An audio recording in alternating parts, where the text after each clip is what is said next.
You know what would make that better? A cup of white cane coffee. Wow, that really is great coffee. White cane coffee, because every cup makes a difference. It's not just about music lessons.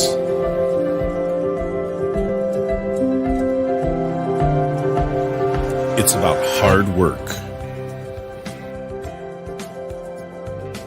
perseverance,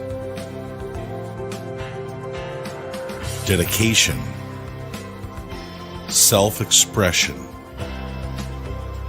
making memories. Let's make memories together. Good morning, everyone, and welcome to Coffee and a Conversation presented by White Cane Coffee. We are live here at the White Cane Cafe, open through construction in the plaza across from Tops downtown. And if you don't want to deal with that construction, don't worry. White Cane is available online at whitecanecoffee.com and also on DoorDash. So place your order, have your favorites delivered right to your door. Also, do want to mention we're rapidly approaching the end of April, which is National Child Abuse Prevention Month. Be sure to order some of this Warren County Children's Advocacy Center special reserve. A portion of the proceeds for each box ordered goes directly to the Warren County Children's Advocacy Center, a great cause. So as you can see this morning, we are joined by Warren County Sheriff candidate Ken Hinton. Ken, thank you so much for coming on. Well, thank you for having me. So I guess the first thing I got to ask is, what's the campaign process been like? I mean, this is a new experience for you, right? It's been a totally new experience. It's been a very humbling experience, a very rewarding experience. Going around and actually talking to people here, going door to door, meeting people.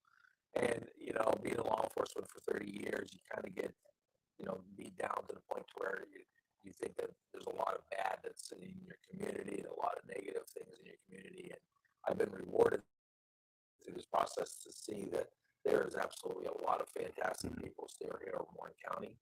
And also it's kind of enlightened me to be from Ridgeway, coming up here to Warren, and then actually seeing how diverse, diversified the Warren County is. You know, I've talked to people from Sheffield to Warren to Sugar Grove to Youngsville to Tidiute and Warren County. And I've kind of basically said this now for the last several weeks, is that Warren is like a little America. It is so diversified. I mean, you have people from all different cultures, all different backgrounds here in Warren County, and it's been so rewarding. So what about the campaign process itself has been maybe the biggest surprise, or what came out of it that maybe you weren't expecting? The money. That's the one thing that Warren is not like America. There's no super PACs here, right? Yes, that's very true, right? So that's been kind of the biggest challenge as well as the biggest surprise is just how expensive campaigns really are. You know, I've heard talking to other candidates, talking to other politicians here, how expensive it to be in the front lines now and actually seeing firsthand just how expensive things are. I mean, it's been really incredible. However, with that being said, the community has been very, very generous and they've been really supporting me financially. And so, but that's been, and then also with that, with all the challenges of actually documenting the actual finance part of it, I mean, it's really been challenging to understand why those changes. People have asked, well, why can't I just show you $100 bill? Why can't I just give you? And I'm like, well, you can. However, if it's over $100, you know, it has to be in check form. If it's between, 10 and 100, it can be cash, but I need your name and your address. So people have asked, can I, why don't you have a donate button on your website? Why don't you have a donate button on Facebook? And it's, well, can I Venmo or can I, and, because that technology is available. However, the campaign laws on fundraising and the actual monetary side of things has been very challenging to understand. And so my wife and I, we very simplified it. We just basically said, no more of it. We're not going to do that way. We're going to keep it very simple. If you want to donate, here's our P.O. boxes. You can write a check to. If you want to give me cash, it can't be over, it can't be $100. And then I needed to get your name and your address so we can keep that on the books. And so that's been kind of the largest surprise, I think, from all that standpoint. Is that, once you kind of got into the weeds of that, does it become a deterrent at any point where you're like, I really want to deal with this? I can see where it could. But no, I mean, I guess it's something that I wanted, my whole life. I've always wanted to be in charge of a police department and or for sheriff. And people who actually know me, who have worked with me, know that this is something that I have always wanted, is to run for office. And so, excuse me, it's been a great opportunity, and I know I've never shied away from it. I've never backed away from it. It's I looked at it to where it may be a challenge, but with challenges in life comes great rewards. And so that's kind of how I've approached this, to where it has been challenging. It has been, and it's a long process. It's a tiring process. Not only am I working a full-time job, but campaigning is also like a full-time job. So it's but again, because of the challenge, great rewards actually come from it. Well, and that's got to be one of the bigger differences too. We talk about, local versus maybe state or national type elections. Like you can't afford to be out there campaigning full time. With some of these other candidates, maybe that's essentially becomes their job. Yes, and it is, and I can see where some people, we went to the Republican spring dinner here, and there was a judge candidate, and that's what she did. She actually quit and resigned from her position, and then this is her full-time job, is actually running, for this judge. And so it's been one of those things to where I can see where a state, even a national-wide race, would be very challenging in that aspect, where you couldn't work a full-time job, because that does become your full-time job. Okay. And I did just get word that we were having some audio issues, so I tried to change the settings a little bit, and hopefully that's Maybe I'll move the microphone. that's fixed that issue. But if you folks out there do hear some audio issues, please be sure to let us know. And also, do want to put out there, if you have any questions for Ken, Absolutely, just type them out, send them in a comment. We'll see them pop up, and if we have some time, we'll get to those questions as well. And this is, you said you've always wanted to run a police department, always wanted to serve. Why was now the time that you felt? Well, so whenever Sheriff Claycamp stepped down and Brian Zabel actually stepped up there, I talked to Brian. He said that he was going to run for election, so I was not going to run against Brian. Brian and I have been friends since 1995 when I actually started up here. We kind of started at the same time, in law enforcement. When he started here as a trooper, then I started here as a city officer. So that wasn't the proper time.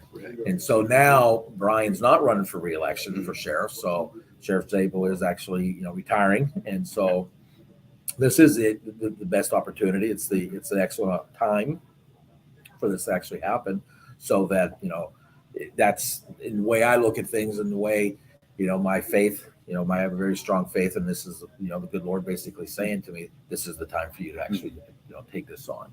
And so it is. And so that's why now is the perfect opportunity. So, and so, obviously you've got your campaign truck parked out front here at the cafe, and the big sign, and your slogan says that you say that it's in your blood to serve. What do you mean by that? So, a lot of people have asked me that, and they've asked me, in conjunction with that, well, why now? You've been retired for a while, you work for Northwest, and so why now? And so it's sort of like this. I served my country from 1987 to 1991, as active duty in the United States Air Force. Then I went into civilian law enforcement right after that. And then I've been in civilian law enforcement all the way up until 2016, when I retired from the city police. Then I ended up leaving there and still served 4 years as a building code inspector, building code official. So I did that for 4 years. And then, of course, COVID happened. And then things kind of went, crazy, I guess, in the world today. It's probably all you need. And then COVID happened. Yeah, exactly. I think everybody understands what that means at this point. So then I ended up working part-time for Ridgeway PD. I went back to my roots, worked for Ridgeway PD part-time, as well as the Warren County Prison. And then I ended up getting a full-time job. And so when I was serving my public and serving the community, that's kind of where I felt that sense of fulfillment. And then when I left that and went to work full-time for Northwest, even though working for Northwest has been a very, very amazing experience. They are an amazing company. They are amazing for Warren, as well as, our footprint. However, I'm not serving. So when I say it's in my blood to serve, it realistically is in my blood to serve. There was a sense of fulfillment and completeness when I was actually serving the public, either as an Air Force Security Force member or as a police officer in the communities that I live. And well, I can certainly appreciate the serving in the Air Force. My full disclosure, my wife's an Air Force veteran as well. Absolutely, and I've talked about yes, that. yes. So that's always going to be a little near and dear to my heart too. I know the kind of sacrifices that it takes for people to serve, and thank you for that. Well, thank you. We all appreciate your that. service, and unfortunately, you and I got to interact some when you were serving as the building code inspector. I did. The tornado Yes. that came through unfortunately hit my house, but not too bad, thankfully. Yes, but yes, you got spared well. yes. Did. We were very lucky. I mean, we had some 40-foot-ish pines I remember that lined our backyard, and somehow all three of them went down, and somehow the whole neighborhood really got lucky because the very top of one hit just the corner of the roof of my neighbor's house, and that was the only home damage. Well, one of them took out one of our other neighbors had a big play set in their backyard. I remember that, yes. And that was destroyed. That was gone. But all things considered, could have been a lot worse. Yes, definitely could have been a lot worse. But so, and security for those who don't know, security forces in the Air Force is essentially the equivalent of military police or police force. So was that a natural transition for you then to go from security forces to police work? So it's kind of funny because it is similar in a lot of ways. I had the good fortune to actually work as a reserve officer as well as a part-time officer in Sedgwick County in Kansas, where I was actually stationed at McConnell Air Force Base. And there was a lot of similarities, but there was also some vast differences in serving, in both the civilian sector as well as the military sector. For example, in the military sector, a lot of things are off limits, such as whenever you're dealing with officers. When you're dealing with an officer as an enlisted person in the Air Force, I don't say that they require an officer to be present with you if you're going to be taking somebody into physical custody that is an officer, but it is preferred that you have an officer there because obviously they are an officer and they have certain privileges because of that. And again, so that was differences. A lot of things I don't want to say were censored in the military, such as the Air Force, but there are certain things that you just can't do. Right. Now, with that being said, there are certain things that you can do, such as the base that I was at was actually a nuclear capable base. We had the B-1 bombers there. We were fully nuclear capable, as well as we had two B-1s that were on full alert all the time. And so because of that, the use of force was a lot different than what the civilian side of things were, because again, people who are in law enforcement know that use of force for civilian law enforcement is vastly different to where you can't actually use any type of deadly force while protecting or enforcing a property crime. Right. So in the military and in the Air Force, there were signs all across our base that said use of deadly force is authorized. So if you approached an alert B-1 bomber that had nuclear weapons on it, you had that ability at that point to actually it's a little different than breaking into somebody's house, right? I would hope so. I would hope so anyway. It's a lot different. So national security is a lot higher. So, but yes, it's very, very different, Brian, between breaking into someone's residential home compared to breaking into an alert B-1 bomber area. So, so what was your experience in civilian law enforcement then? What was it about that made you say, hey, I want to run a police force or be a county sheriff?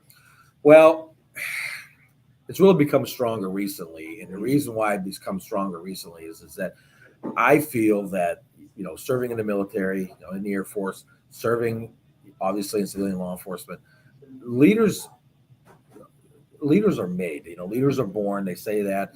And I agree with that. But I also agree that leadership is where it's at. And right now, law enforcement is at a very pivotal time in our country, as well as in our local communities, as well as here in Warren County, to where there needs to be strong leadership. And with leadership comes mentorship. We have a lot of young law enforcement officers in our country today, as well as here in Warren County, and they need to have mentorship to where, how do we do things? And I think that I have that blend, because when I started in law enforcement in 1987 in the military, in the Air Force, we were transitioning from the 60s and 70s and early 80s style law enforcement to where we were, the term was always used whenever I first got on, that we're the kinder, gentler police. Because back in the 70s, there was a lot of Right. streets justice that was Yeah. actually, dealt out about, in our communities. And so with that being said, I feel that, with my background, with my education that I've received while being on the jobs, that I can offer that. I can offer that mentorship, that leadership. We talk about leaders. It's easy to be a leader when things are going great. Right. Yeah. But when things aren't so great, such as today, and again, we don't really see all this anti-law enforcement sentiment here in Warren County, Right. Yeah. that we do Right. see in a larger community such as Chicago, Detroit, So, but there is. I mean, there's still, I think, even in Warren County, there is a lack of faith and trust in our law enforcement. On this campaign, I've actually heard that people are sitting here saying, law enforcement, we've lost our faith. We see things on the news, we see things on the internet, we see things, in the paper, we watch the national news. And I've kind of reassured them that here in local America, here in Warren County, where we all live here in our backyard, that's not here. I mean, our law enforcement does they do a fantastic job here. They do a great job. But again, can we always do better? And I always look at that, when I was a platoon sergeant in charge of my platoon, and also was in the Air Force, those things have always been, basically drilled into you. Yeah. No matter how good you do, no matter like your evals, your yearly or your quarterly evals, what can you do better? Because we can all strive to do better. So with answering, I know it was a long-winded answer. That's all right. But I mean, it's one of those things to where it's kind of been a combination of why I'm running is that it is in my blood to serve. I feel that I have the credentials to lead and mentor these young men and women in law enforcement, especially here at the sheriff's office, because that's actually where I'm actually running for, is the Warren County Sheriff. And so with that, I feel that I have that ability to mentor them and guide them to have very, very successful careers. One of the things that I've learned when I was in the Air Force, as well as, in the military in general, they always tell you need to learn the job above you and train the man or woman below you. And so I'm sure that you're familiar with that, So it's one of those things to where, I feel that I have that ability to where I can train, men and women there at the sheriff's office to actually someday, hopefully someone will actually take my job, Right. And so that's kind of where, I've come to this is that, we need to have strong leadership and strong mentorship. And again, it's easy when things are going great, but when they're not, and then again, in our climate today that we have nationally, it's not so great, So, but again, here in Warren County, we don't have those issues. Yeah. We don't. Well, and it's ironic that you touch on that, because that was one of the things that Stacy Gross and I talked about last week. She was our guest last week on the show, and you can go back and check that out if you missed it. It's available on yourdailylocal.com, as well as our YouTube and Facebook pages, as will this one be. So you can tell people to come check it out. Sure. But that was one of the things that her and I talked about, is there seems to be a change in the dynamic between, and we were talking specifically between law enforcement and media. Sure.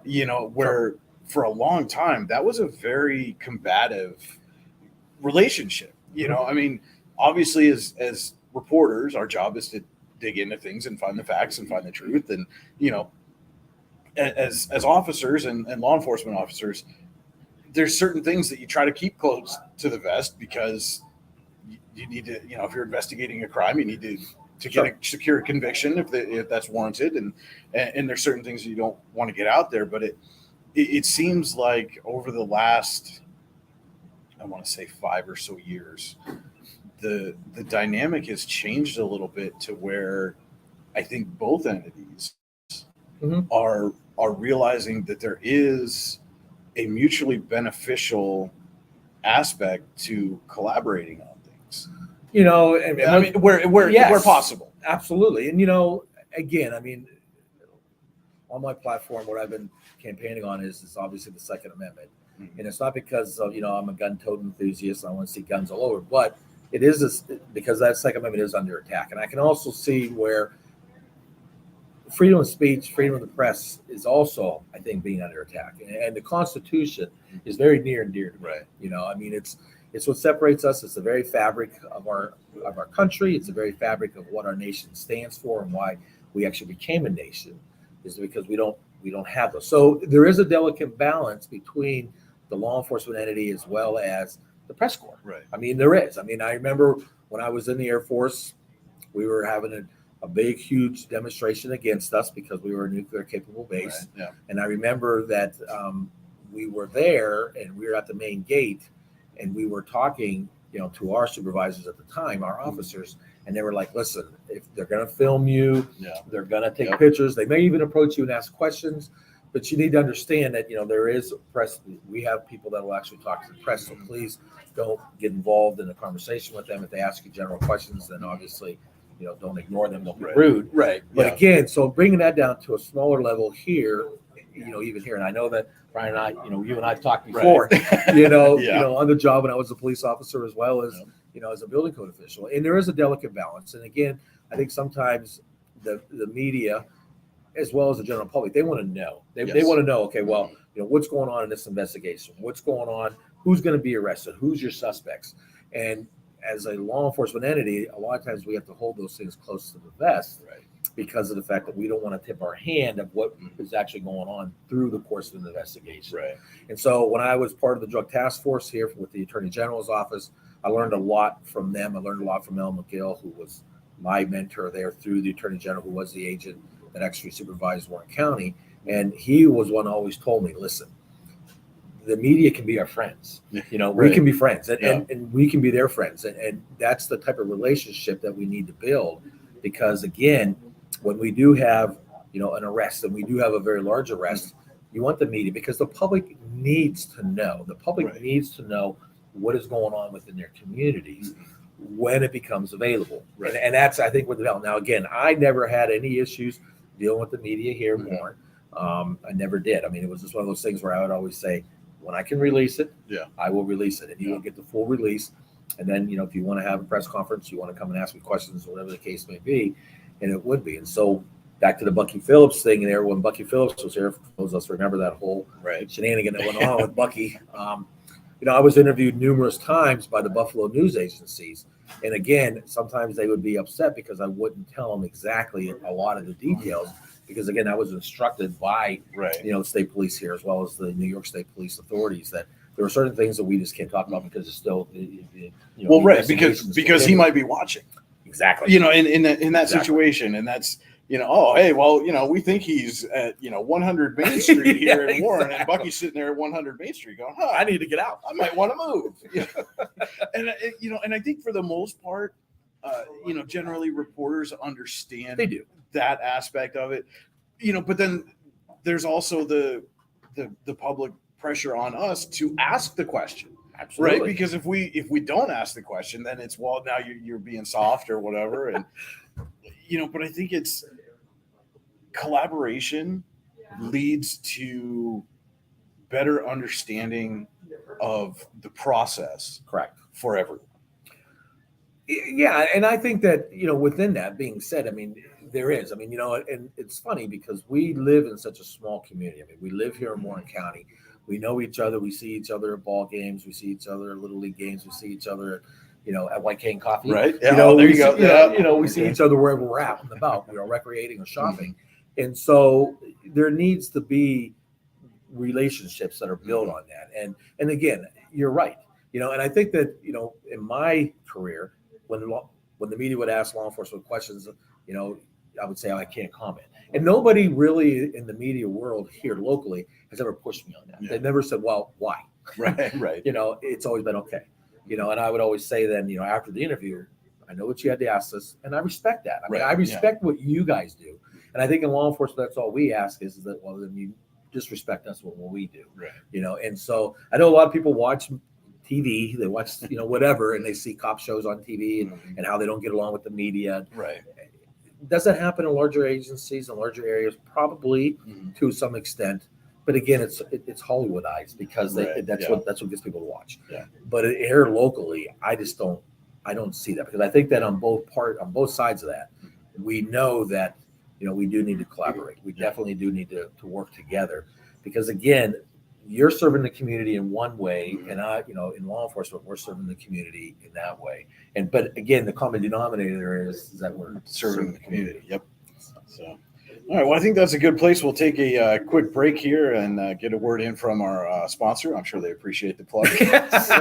But don't go anywhere. We will be right back with Warren County Sheriff's candidate Ken Hinton here on Coffee and a Conversation. And don't forget, if you have questions for Ken, go ahead and type them in the comments. We'll see if we can get to those in just a little bit. We'll be right back after this. You know what would make that better? A cup of white cane coffee. Wow, that really is great coffee.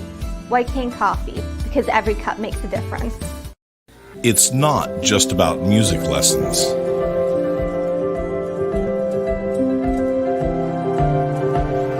It's about hard work, perseverance,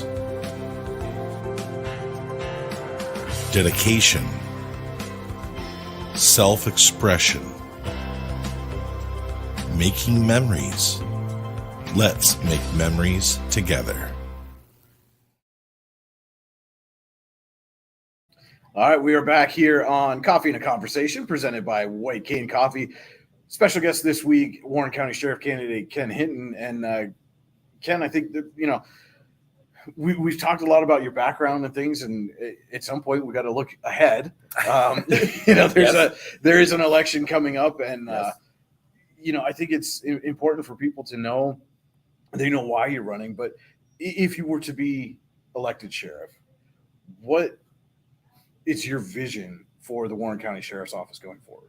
So my vision, you know, obviously is that, you know, we talked briefly about the Second Amendment, and again, I will do everything in my power to actually reserve that right. You know, it is a right that's given to Americans under the Constitution. However, a lot of people in Pennsylvania don't obviously realize as well that there is a right under the Constitution of Pennsylvania that also affords them that right. So the great thing about this country is that you have the national Constitution, which, you know, obviously was ratified back in the 1700s. And again, we also have state constitutions. So that's part of the nation, not to give a history lesson, obviously. Right. But when a state becomes a state, they have to actually ratify their own constitution, you know, ratifying what they want their residents in their state. So it's very near and dear to me because, again, the Constitution is the very fabric of this country. It is what separates us from other countries in the world. It is what gives us our rights as American citizens, and it should not be taken lightly. And so that's one of them.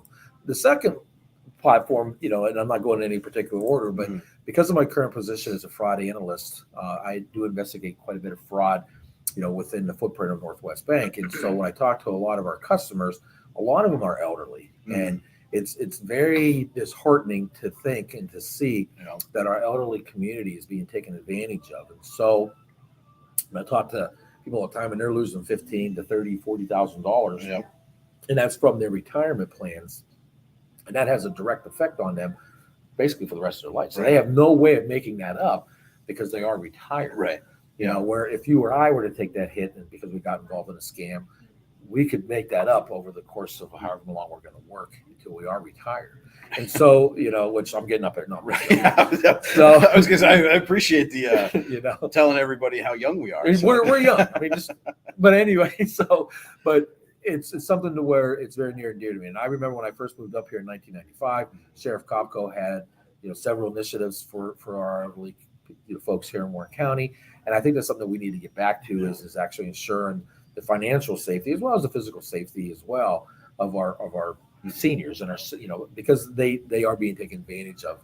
But with that also being said, I would just want to expand on that just a little bit, that a lot of our younger kids, you know, they're very naive to what's going on because they are more internet savvy and computer savvy than a lot of the seniors.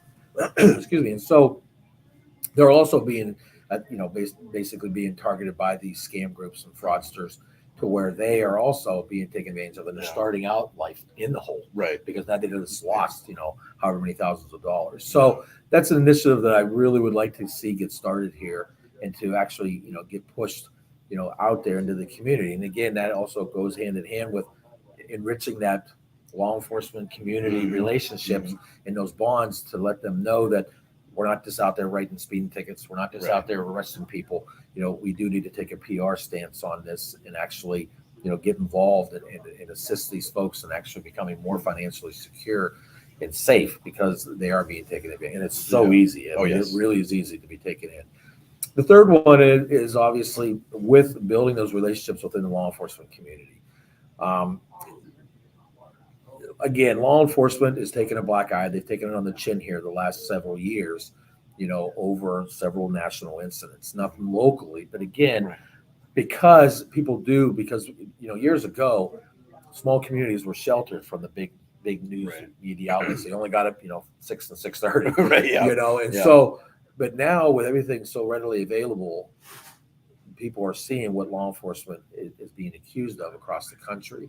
And so we need to do a better job on that. And how we do that is actually joining each other. So there has to be better bonds and relationships between the law enforcement entities, such as, the chief of police from the city, the chief of police from Youngsville, the chief of police from Conowongo, the sheriff's office, the DA's office, the chief probation officer, the sergeant, from the state police barracks. There needs to be more of an effort to where, people can see that law enforcement does get along and that we're not out there, going against each other as the old, again, movies and programs show the turf wars, and again, this is my jurisdiction and exactly, and there needs to be more of a cooperative effort to actually join hands and showing the community that, we are in this with you, the community, so there's an old adage out there that I'm sure that you've heard since your wife was in the Air Force, the divided enemy is a conquered enemy. And so right now, I think that across our country, we're actually seeing that law enforcement is being divided, as well as our community. And, obviously we see that in the political arena to where if you're Democrat or if you're Republican, then you can't be friends. And so I think that we need to realize that first and foremost, we're all Americans, in Warren County, we are all Warren Countyites, and so, we need to work together. And then the other one is kind of the hot button topic, and I was asked this just this morning when I was getting breakfast, is that, what would I do if I was elected sheriff to combat, these mass school shootings and these active shooter situations and the violence within our school system. And so the one thing that, that if I've been able to talk with you or you have read up on me is that the SRO program here is a fantastic program, and it is. And I know it's a hot button topic. A lot of people have talked to me and told me that they don't want to see cops in the schools. I don't want to see cops in the schools. How do we get back to the way it was, when we were in school and there was no law enforcement? And I think that that's a situation to where that is obviously a huge, vast dilemma. I mean, to say it. I mean, is it because of the guns that are readily available? Is it because of the mental health crisis in America? Is it because of the drug issue in America? Is it because of the core values in America that have been eroding slowly? Is it because of the single family, the single parent homes? Is it all of the above? I believe, Brian, that it is all the above. I think that it's more of a community society issue to where we have to actually look at this from not just one perspective, not just one area, and say, well, it's mental health. Mental health has failed. Listen, there's enough blame, I think, to go around, but again, and I've said this in the beginning of the cast, with big challenges, there are greater rewards. And I think that, here in Warren County, we have not seen that level of violence in our schools.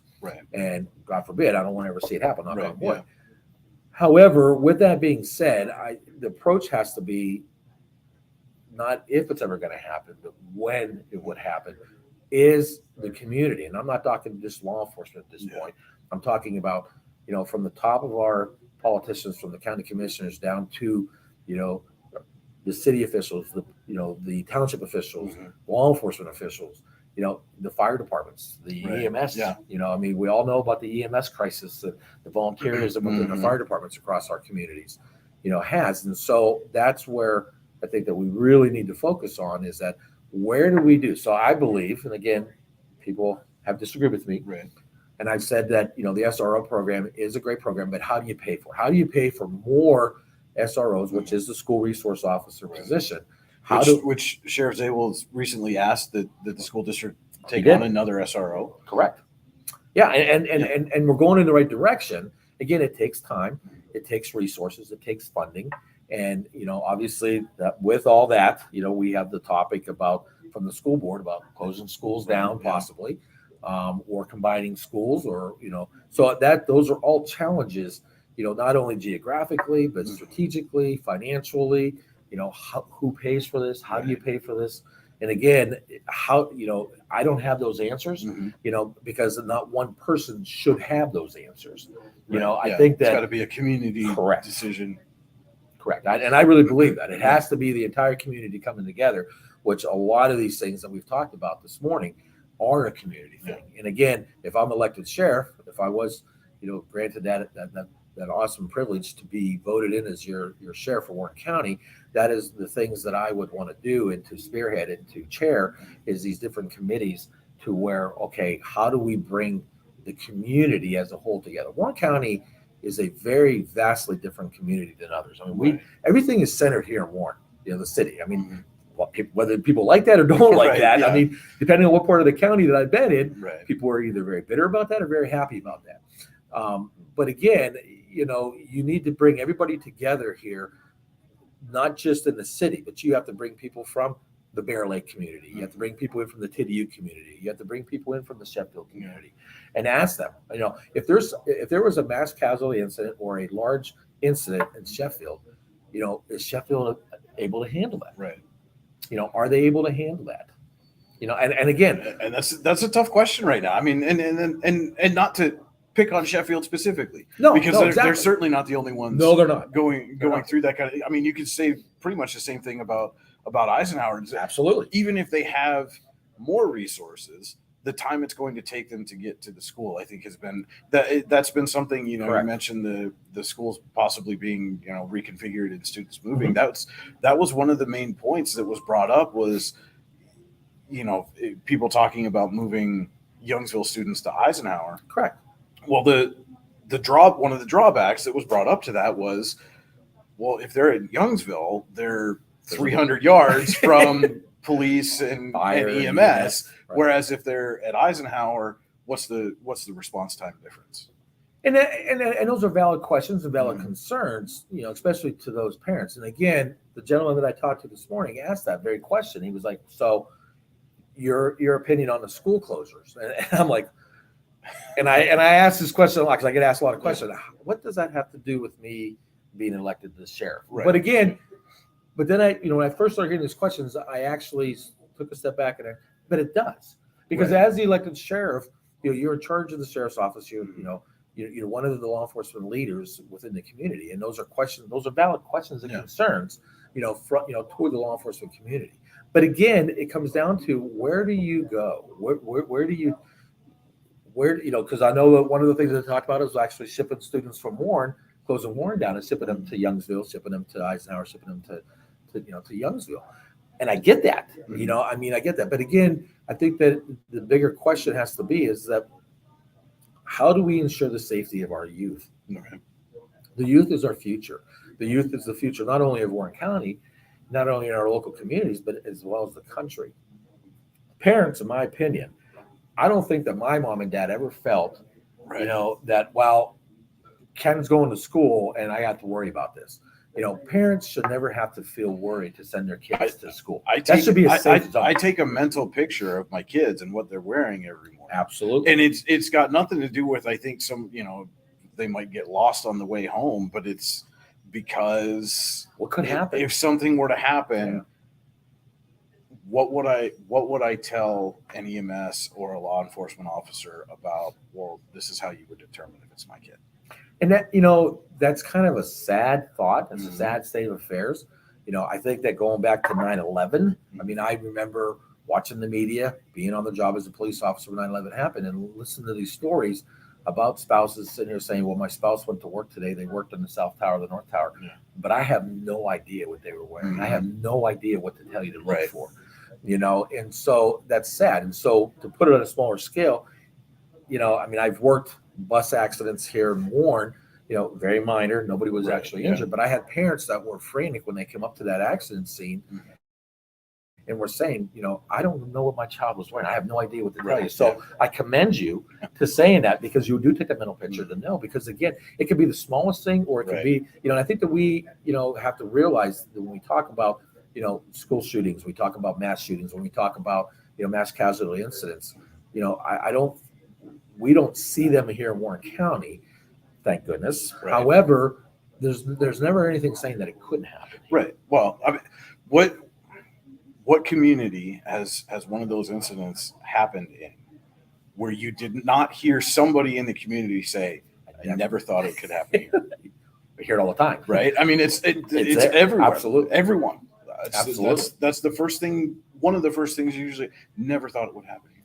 Yeah, and so with that being said, so part of the other reason why I'm running for the elected position of sheriff is that, again, are we ready? I mean, are we ready for an incident that way? Are we ready for an incident? I remember back in my old security force days in the Air Force, we would have F-16s crash, out in these farmers' yards, and they had a plan. I mean, the Air Force was very good at that, saying this is what it is. It's a ready action plan. And then they would gather us up and say, go out there, you're going to string up red rope and signs, and we're going to rope this off. And it was a plan, and it was exercised as well as put into effect when the real thing happened. And I think that's what we need to realize, that first of all, that there is a plan. I really believe that they have those plans here. But with the rapidly decreasing of volunteerism in our communities, are we ready on those particular incidents, to where we have a mass casualty incident, or we have, whatever. I mean, we do have a railroad that goes right through here. We do have a refinery. We do have Elwood Forge. We have other places that have hazardous materials. There's nothing that says an incident like East Palestine couldn't Absolutely. happen here. Absolutely, Yeah. Brian. And that's a tragedy down there, and how that's been handled. And again, I think it goes back to what you were saying. How many times have we watched the media, the mainstream media's say, and you're interviewing people, and they would always say, I never thought it would happen here. And so those are the things that I think that our community needs to ask those tough questions, and law enforcement, as well as fire, as well as EMS, as well as the politicians, because again, that's where a lot of the blame gets laid on when things don't go well, is the politicians. We all watch the media. We all know who's taking the heat on this in East Palestine, and so, because again, those are the tough questions, and what tough questions come tough answers. Well, and especially in an area like ours, where geographically our county is very large. Yes. And how many paid EMS services are there in this county, right? And you talk about how that coincides with the decrease in volunteerism, and it becomes, at a certain point, you could have the greatest plan, but if you don't have the people there to execute that plan, then it's just a plan. It's just a plan. And plans are great.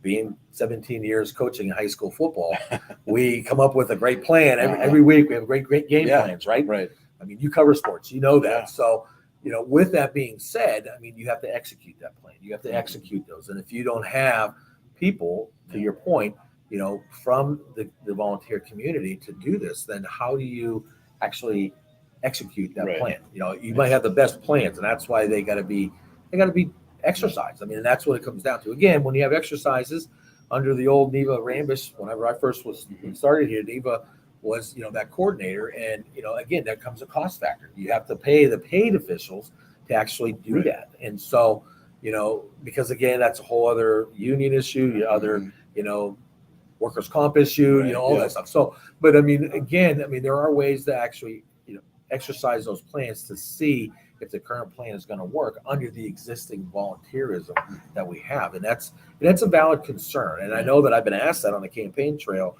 numerous times, well, what if something happens? Right. And again, I used to think when I first started this journey, well, how does that affect the Warren County Sheriff's Office? But it does. Right. I mean, it does, because again, you're the face of law enforcement. Right. You are the elected official in the law enforcement community. And we talk about, Sheffield and Eisenhower, and primarily that the sheriff's office are going to be correct the first responders to an incident there. And so it is directly affecting this office. Yes, it is. So a couple things that you touched on that I want to expand on a little bit. You talked about the cooperation between the different law enforcement entities, and you mentioned you were part of the Joint Drug Task Force. How does that task force, do you think, has that helped foster some of those relationships between the departments? Because you've got sheriffs and the DA's office and the attorney generals and the state police all working together towards a common goal. It absolutely was a factor. So when I first started here in 1995, Sheriff Zabel and I, like I said, we actually started basically bringing departments together. Him and I both recognized that.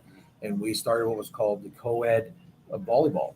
Okay. They had it at the YMCA. It was the sand volleyball league in the summer, and it was co-ed league. And so I went to Brian and said, are you interested? And he was like, absolutely. Right. And so we ended up putting several teams. We participated in that co-ed sand volleyball league for several years, and that really brought us together. So it was a natural transition then whenever I became the chief liaison between the city of Warren and the Attorney General Drug Task Force here, that those relationships were already built. Right. And so that really fostered, a lot more because, again, like you mentioned, there was the deputies on there. There were people from Youngsville PD on there, Conowongo. At the time, Sheffield had a police department, so they were on there as well. And so we would have a great relationship, great meetings, about, who we're looking at, different suspects in the area, right. different cases that we were working on. And then again, that also fostered into the state police, to where I ended up working several different cases here in the Warren area with the state police. We all remember the Captain Hook's sporting goods store that was down here. There was a burglary one time, and I ended up having some vice detectives from Erie, from the Erie barracks that actually came down and helped us with that, as well as I had the Attorney General, and I actually had an Attorney General agents, two of them. They wanted to come up and do undercover work up here, and they actually came from the southern part of the state. But again, those were fostered from the Drug Task Force, because dealing with the Attorney General B&I unit, they were like, listen, this is an untapped resource for Warren. If you wanted to make contact with the crime unit from from the Attorney General's office, which I was given those names, and they actually came up from the southern part of Pennsylvania, and they actually also cooperated with the investigation. And so you're absolutely right. It's a lot easier when you can put a face with a name, instead of just calling down to the barracks or calling the Attorney General, calling the state police, up in Erie and saying, hey, when you can put a face and a face with that name, sometimes it's a little harder to say no, that I need help, come help, so because now it's no longer, the sheriff's asking, hey, it's Ken. Ken's asking, So, and then the other thing, we touched briefly on the SROs and that program, and maybe getting another officer. With the way our current SRO program is structured, and those guys having Olive with them, how much different do you think that makes Warren County's SROs than maybe what people typically think of when there's a school resource officer in a building? Vastly different. With Olive, there's a whole other dynamic that's set with that. So obviously when people think law enforcement dogs, they think of the German Shepherds, and, chow down on you and bite your arm. But with Olive, it's a different dynamic there. So therefore it's more of a relaxed. And I think that people need to realize that when they think about the school resource officer, they think, well, he's just a guy, he's just a girl, or she's just a girl carrying a gun in the school. Right. But the school resource officer program here under Sheriff Zabel is totally different. It's more of a relaxed atmosphere, to where I think that the students feel more comfortable, more safe approaching those deputies and actually talking to those deputies within the school setting, and being able to approach them and know them. And again, it's such a huge benefit to have those, because again, going back to sometimes people's first interaction with law enforcement as kids is because their mom or dad or whoever their caregiver is getting arrested, or getting a speeding ticket, or and so it's a negative impact on those kids. And so when they see law enforcement in there, a more positive role model, more positive influence, and especially with all of it obviously does improve those relationships. They become more approachable with that dog. So, and to kind of piggyback on that, you talked about the being prepared for mass casualty events. There's been a number of studies that have said, when there's more guns in those incidents, the casualty rate increases. I saw one, I think, from JAMA that said it was about 2.8% times more casualties when there were armed people on campus in that incident. But we've also seen a number of times where there have been, SROs or officers or whoever that have not acted in what we would consider an appropriate way. I think Parkland is probably the prime example. That's the prime one. Where the officer kind of stayed outside. But you talk about, using Olive and building that relationship between the students and the SRO. Does that also then foster maybe more of a response if something were to happen from that SRO because, oh, that's, Mrs. Smith's room, and I know Jimmy and Susie and Larry are in there, and I got to go get them and save them. Yes. So again, going back to building those relationships between law enforcement, putting a face with a name does build the investment. And what I mean by that is that now they're vested. These SROs know these kids, they know the teachers, they know the staff, and that builds and fosters those relationships to where more of a family, thing here. We all know as parents that we would walk through fire to save our children.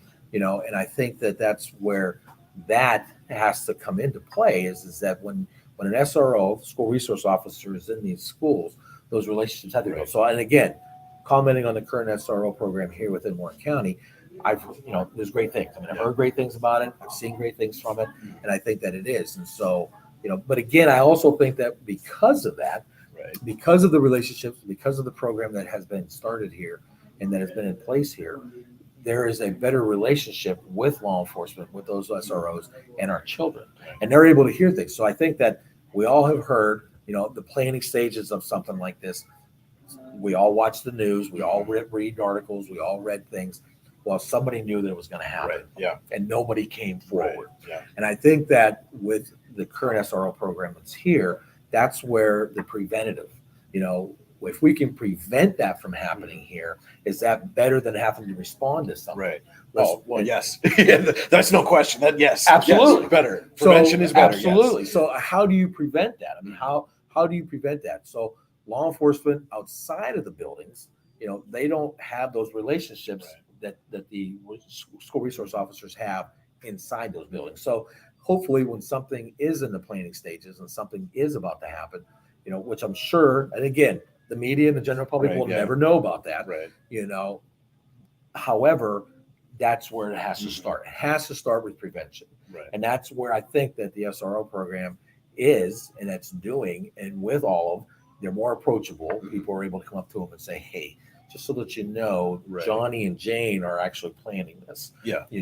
They're only talking about it. This is all I've heard. I saw in their notebook. I saw, and so now you have the ability to actually prevent something. Now, again, going back to 9/11, we all know what happened on 9/11. It was tragic. It was horrible. It was horrific. It's going to be burned in our brains forever. And when we close our eyes, people still see it.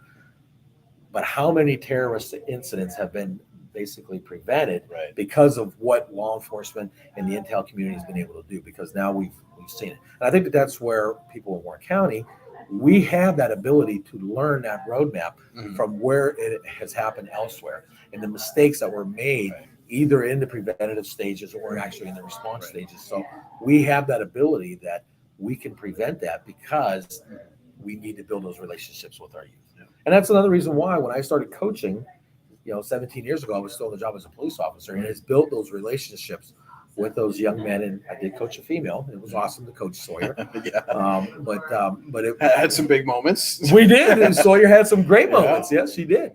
And so, but it's awesome because those kids knew me as a coach, but they also knew what I did for a living. And so those relationships were built. And I think that that's what the school resource officer program is really all about, is actually building the mentorships and those relationships and mentoring our youth. Because again, our youth, it's tough to be a kid today. It really is, and that's, and I do want to clarify. I asked you the question about the relationships and would it maybe make them more responsive. It was not in any way to say that they wouldn't be responsive. No, I know. I just want to put that out there for anybody that's watching. That's not. No, they do a great job. Yes, they have a great program. But you talk about kids having it rough today, and that's tough. One of the things we saw some students putting their First Amendment rights in action. Absolutely, having protests, but they also then took it to the school board. And one of the students did comment that if you think certain things are not happening, then you don't know what it's like to be a teen these days. And as parents, we think we know. Exactly. We don't. But those school resource officers are now in a position where like you said, they can build those relationships, and maybe they can gain a better understanding of what it is. Well, and that's realistically what the program is. You know, everybody thinks school resource officers is in conjunction with school shootings, and I think that that's very unfair. When we do hear about school shootings, I mean, it's horrific, it's terrible. We cry. You know, we hug our children a little closer when they come home from school that day ourselves. That's not all what the SRO program is about. The school resource officer program is about a lot. I mean, it's about the bullying. It's about building those relationships and guiding our youth. It, you know, in years past, I'm sure even when you were in school, Brian, and I was in school, teachers, they had more ability to be teachers and to be mentors, and they're restricted now. They have such high demands on them about what has to be taught, what the testing procedures are, you know, through the state and the national level, and they really don't build those relationships anymore. And they do, and they do a great job. But again, I think that there needs to be more because and with the nationwide teacher shortage, more is being asked of them every single year. And so it's very unfair for teachers because I think that they're getting a bad rap. I have 3 teachers in my family. My brother's a teacher, my sister's a teacher, my sister-in-law's a teacher.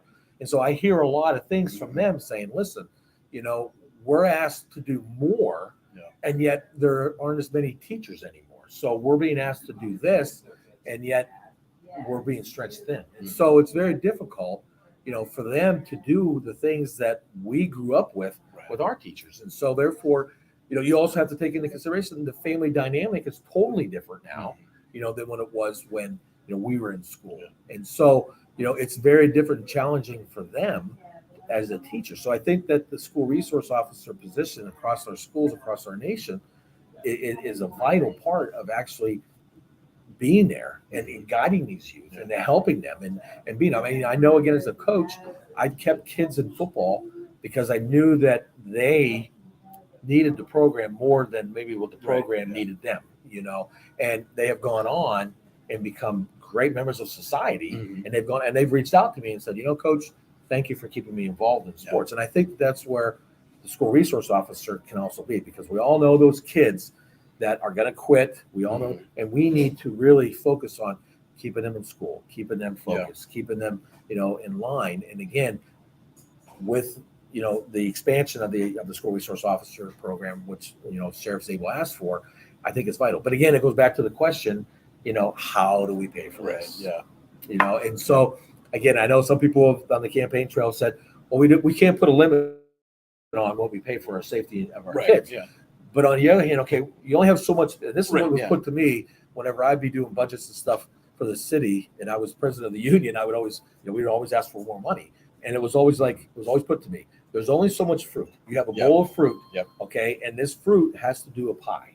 Okay, so we either make, you know, smaller pies, or, you know, we make, you know, different. We have to basically appropriate the funds. So again, there's only so much money. Where do you put it?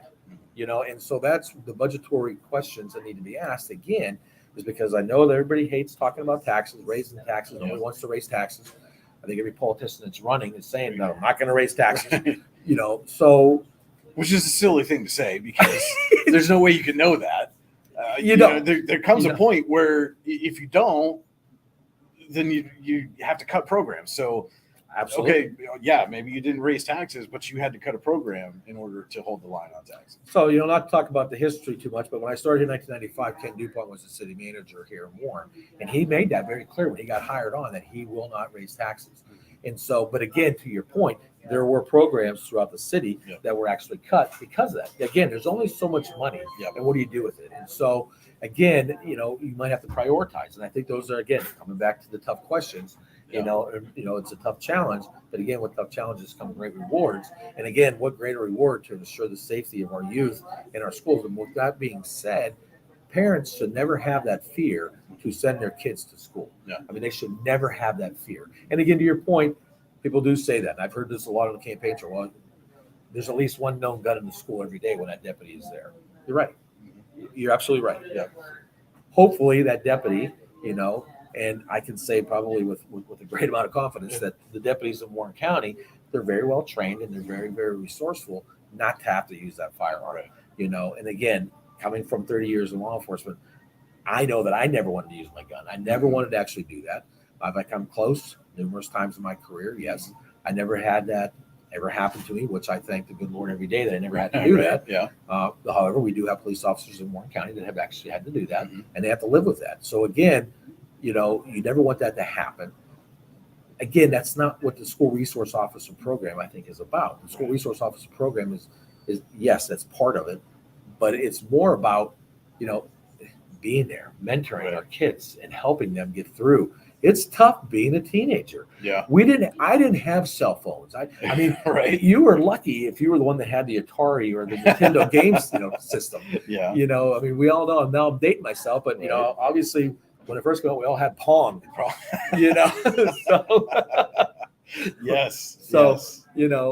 today things are just right at your fingertips. Yeah. It's tough. Well, and it's interesting to me because I was part of that generation that transitioned from, if you took typing class, you were typing on a typewriter to typing on a computer. Yes. Right. So, and that's, as a student, I lived through that initial transition into the internet age. And now it's like, when I was graduating high school, the biggest thing you had going was ICQ. And if you remember your ICQ handle, I'd love to hear it, because I think it would be interesting to see how many people do. But, you talk about, bullying and issues and things like that and how different it is. It's like, when you were in school, when I first started, you got bullied, it had to be in person. Correct. And now we're at a point where it's potentially happening 24/7. And you could be thousands of miles away, and it's a different dynamic. And you and I maybe don't fully understand how that dynamic works in a teenager's mind, because, as Will Smith famously sang, parents just don't understand. And I mean, it's true, because there's just different things. But to your point, with the resource officers in the building, they can sit down and talk with the kids and understand not just that it's happening, but how it's happening and the impact that it's having. Well, and to your point, Brian, I mean, that's the thing, is that, when we were kids, boys would be boys and they go out to basically the playground, duke it out, and then they were best friends by lunchtime. Right. Yeah. But today it's not. Today you are being bullied 24/7. You are being bullied on different social media platforms. Today, you do something wrong or you do something embarrassing, somebody has it on video. And it lives on the internet forever. Forever. Yeah. It's out there forever. And so, it is tough for kids to make a mistake or to do something embarrassing in their age, because, again, I mean, I know I talked to some of my old high school classmates, and they're like, yeah, thank gosh we didn't have those things, because again, it's different. I mean, technology has evolved so much today that the bullying aspect of what's going on in our schools, not only here in Warren County, but across the nation, is bad. I mean, and again, to your analogy with Fresh Prince, we don't understand that. We don't. Because we haven't experienced that. I mean, we can tell our kids, well, it's just the internet. But to them, the internet is their life. Yes. I mean, the social platforms, whether it's Instagram or Facebook or different websites, and it's out there. And like you said, if you take a picture or video and they put it on the internet, it's there forever. Yeah. Somebody has it somewhere, and it's going to live on. And so it is sad to think that it's been said time and time again, kids can't be kids anymore because of that. And that's, they're being robbed of their childhood because of that. And that's sad. When you think about it, that's sad. I call it the pressure for perfection. Absolutely. Right? Because you can't, if you make a mistake, that's what gets blasted for ever. And like I said, it lives on the internet forever. But even just a short period of time is all it really takes. I mean, there were kids, I'm sure you had some that I grew up with that had certain nicknames because of one thing that happened. But with the passage of time, you would have to explain to people why you call that person that nickname.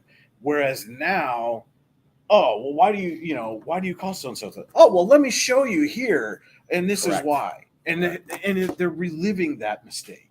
for forever and ever, as opposed to somebody passing along a story, which is not great in and of No. itself, but it's different than It is. seeing what actually transpired. Yeah, and it is. And, with that, bad things happen because obviously, everybody sits there and says, well, Big Brother's watching. And in essence, somebody is always watching. Somebody's always watching you. Somebody's always filming you. Somebody's always taking a picture of you. Somebody's always, trying to catch you in a mistake. And kids, we did it as well. Right, we did it. And, we didn't have, the technology that's available today. So it is a little different for these kids. And we don't understand that. We don't recognize that. Yeah. We just don't. And it's sad because bullying has gone to a new level. And again, going back to the SRO program where this all started, the school resource officer program, this is an outlet for these kids. Yeah. Hopefully, they understand that they can reach out to the the school resource officer and basically tell them their concerns and and their fears, because again, it's a fear, and that should not happen to kids when they're in school. Right. They're there to learn. They're there to get educated. They're there to prepare themselves, for the rest of their life. And it's just sad that we do have kids that are victims of the bullying, and now we call it cyberbullying because again, it's what it is. Yep. So we put out the call, and we did get one question. I think we discussed this when we were having some audio issues, so we'll put that up on the screen for everybody to see. But Lori Benson wants to know how long you have been in law enforcement in Warren County. So I've been involved in law enforcement in Warren County for 21 years, about close to 30 years total law enforcement experience between Elk County as well as out in Central County, Kansas. Okay. So Lori, again, appreciate your question. And Ken, I know this is event season, and you're on the campaign trail, so I don't want it to prevent you from getting out there and shaking hands and meeting with some people, but to do very much appreciate the time that you've taken with us today. And, hopefully some people will watch this and get a better understanding of who you are and what you're running for. And in all fairness, next week we will have your primary opponent, Scott Niswanger, will be on the show with us next week, and we'll get to hear from Scott. And and this is a thing I tell people all the time, that I think local elections are so much more important than state or national, because they're more directly impacting your daily life. But the thing that I like about it for the most part is you're not going to come on here, and Scott's not going to come on here next week, and you're not going to spend 45 minutes or an hour talking about what terrible people you are, right? No. So it's funny that you said that, because Scott and I have actually talked when this all started, and I told him, and he told me as well, that we're not going to run, negative campaigns. Right. It's going to be more about what the Warren County residents want. I mean, it's okay. This is who I am. This is my resume, and this is who Scott is, and this is his resume. And so it is. And your local races, to your point, are more important because they do directly affect your daily lives on almost on a daily basis, whether it's for a city council race, a township race, a borough race, as well as the school board race that's going on, and as well as the county commissioner race. I mean, these races are very vital to your local communities. Well, regardless of where you live, they can have a very negative effect or a positive effect on your community. And again, that's all about perspective. Right. Yep. What someone might perceive as a negative could be a positive to somebody else. So again, it's how you vote and how you want to vote, and the direction that you want those particular offices to actually go in for. And that's why we have the free elections in this country. But again, to your point, Scott and I have been friends for a long time. I've known Scott before he was in law enforcement. And same. Yeah, exactly. Well, we were in school together. So absolutely. So it is. It has been interesting to hear some of the things that people have said about Scott, about me, and they're being honest and what they want, and I appreciate that. And like I always tell people, I don't care how you vote. Obviously, I'm going to ask you for your vote. Yep. However, just please get out and vote. I mean, it is one of the greatest privileges and rights that we have in our country today. It is protected, and that's how you affect change. And again, to your point, how do you affect change is by going to the booth.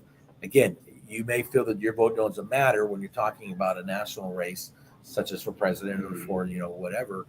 However, your local races, your voice is heard. Absolutely. And it's heard at the voting booth.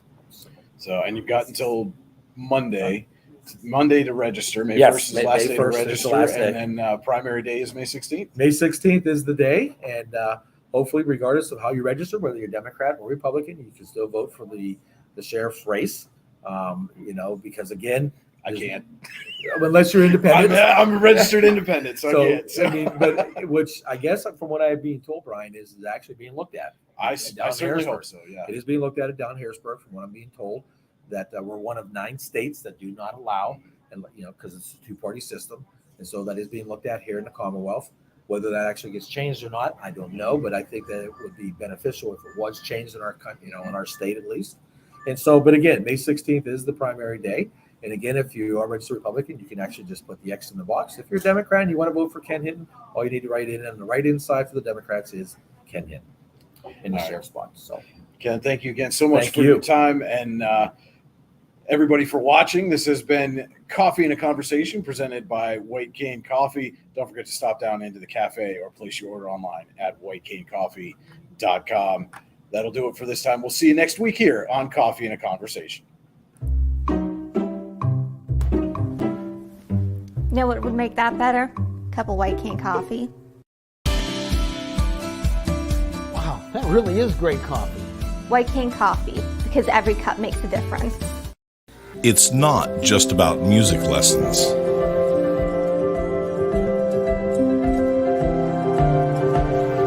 It's about hard work, perseverance,